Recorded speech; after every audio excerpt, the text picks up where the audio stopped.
বসে আছো যে? দেখে তো মনে হচ্ছে নিশ্চয়ই কিছু ভাবছো। ভাবছি আজকে ভাতটা হবে তো। অনেকদিন হয়ে গেল পেটে ভাত পড়ে না।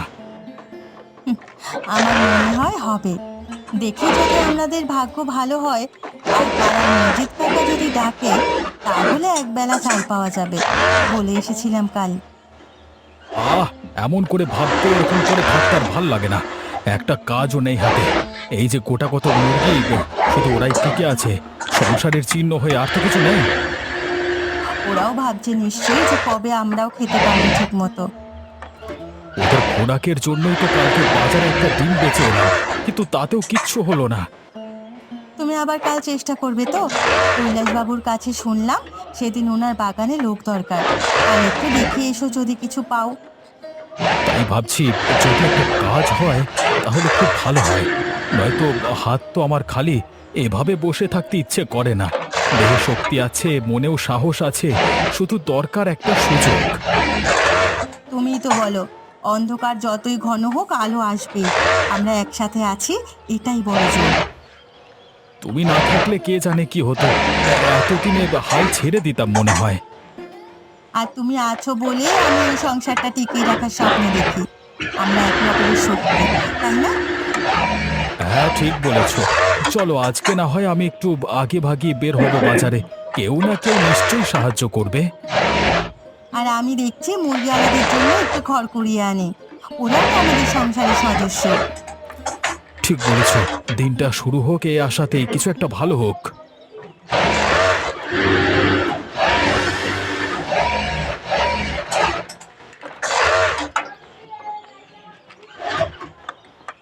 কৈলাসবাবু বাড়িতে আছেন?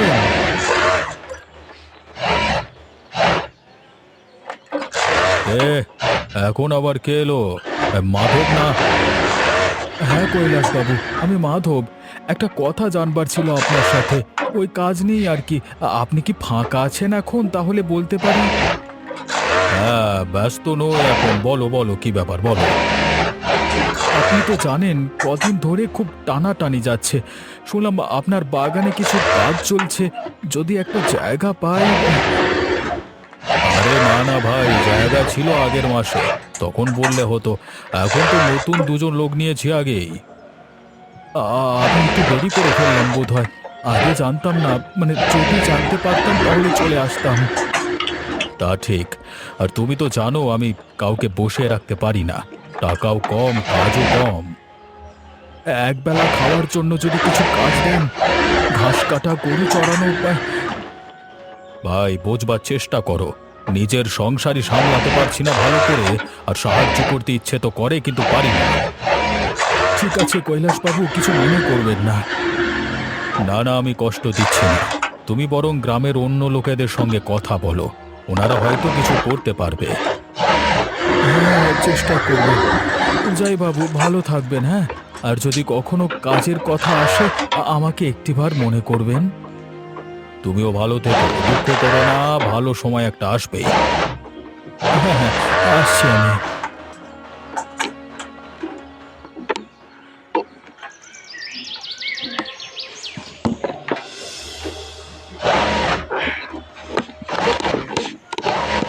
কি গো, কিছু খবর হলো? মুখে তো কিছু বলছো না।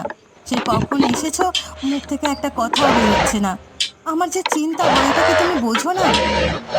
না গো, বুঝি, কিন্তু কোন মুখে বলবো সেটাই তো বুঝতে পারছি না। কেন? তুমি যাওনি ওখানে? হ্যাঁ, গেছিলাম কৈলাসবাবুর বাড়িতে।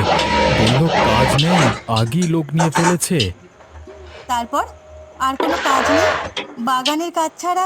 উনি তো গ্রামের মস্ত বড়লোক, এত মাংসের ব্যবসা আছে, কিন্তু একটা কাজ নেই তোমার জন্য? খুব চেষ্টা করলাম বুঝিয়ে বলবার। একবেলা খাটতেও রাজি ছিলাম, কিন্তু সেও পারলো না। বলল ওনার নিজেরই টানাটানি। আমি বুঝতেই পেরেছিলাম এটা হবে। এমন কষ্ট তো কোনোদিন পাইনি গো কোনো। দুবেলা মুখে দিতে পারছি না কিছু, আর লোকজন মুখ ফিরিয়ে নিচ্ছে।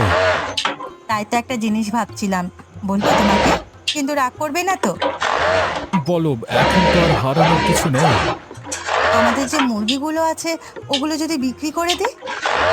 মুরগি?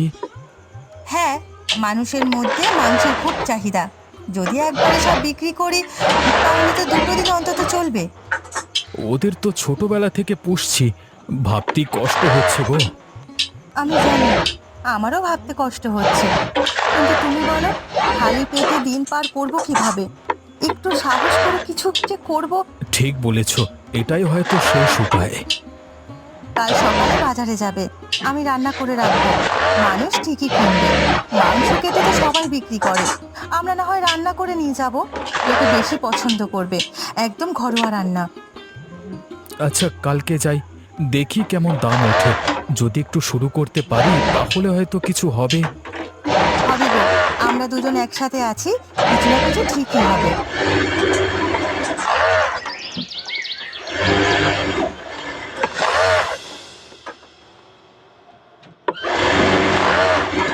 আহা, গন্ধটা তো বেশ জমে উঠেছে। যদি আজকে সব বিক্রি হয় তাহলে ঘরে অনেক কিছু নিয়ে যেতে পারবো। কোমল রান্নাটা দারুণ করেছে। শোনো না, আজ বাড়িতে আর রান্না করতে ইচ্ছে করছে না। বাজারে যদি রান্না করা কিছু পাই কি ভালো হবে বলো তো? বাজারে রান্না সেটাই হয় নাকি? আবার তোমাকে সব কিনে নিয়ে বাড়িতে গিয়ে করতে হবে। সে তুমি চিন্তা করো না, আমি সাহায্য করে দেবো। হ্যাঁ, সেটা তো এখানেই বলো তুমি। বাড়িতে গিয়েই তো সব ভুলে যাও। না, এবারে ভুলবো না, কথা দিচ্ছি। ঠিক আছে, দেখবো।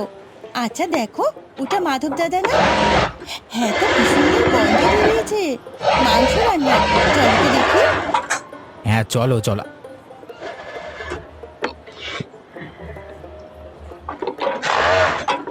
আরে এ মাধবদা, কি সুন্দর মাংসের গন্ধ বেরিয়েছে। তোমার এই রান্নার গন্ধেই তো এদিকে এলাম। আরে আদিত্য, লীলা বৌদি, আরে এসো এসো। এই তো কোমল বানিয়ে দিয়েছে, একদম গরম গরম আছে। কোমলের রান্নার হাত খুব ভালো। আরে গন্ধে তো মুখে জল চলে এসে যাচ্ছে। এক প্লেট দাও দাদা, আমিও একটু খেয়ে দেখি। যদি ভালো হয় তাহলে নিয়ে যাবো বাড়িতে। আজ বিকেলে বাড়িতে অনেক লোক আসবে তো। হ্যাঁ বৌদি, এই নাও, খেয়ে বলো কেমন হয়েছে।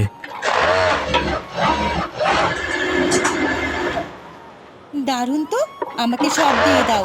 অনেক লোক আসবে, সবগুলোই লাগবে। সব কটা? সব কটা? হ্যাঁ, আজকে আমাদের ঘরে ছোটখাটো নিমন্ত্রণ আছে। বৌদির রান্নার নাম শুনেছি, আজকে প্রমাণ হয়ে গেল। হ্যাঁ হ্যাঁ, সত্যি কমল বৌদির হাতে জাদু আছে। সেটা ঠিক, এই গরিবের রান্না ভালোই হয়। কত হয়েছে বলো, এখনই দিচ্ছি। এখানে 1.5 কেজির মতো আছে, ওই 600 টাকা দাও। খুব উপকার করলে তোমরা। উপকার না দাদা, স্বাদ পেয়ে গেলাম, এই তো বড় কথা। হ্যাঁ, আজকে যদি কোমল জানে কি যে খুশি হবে, মনে হচ্ছে নতুন একটা পথ খুলছে।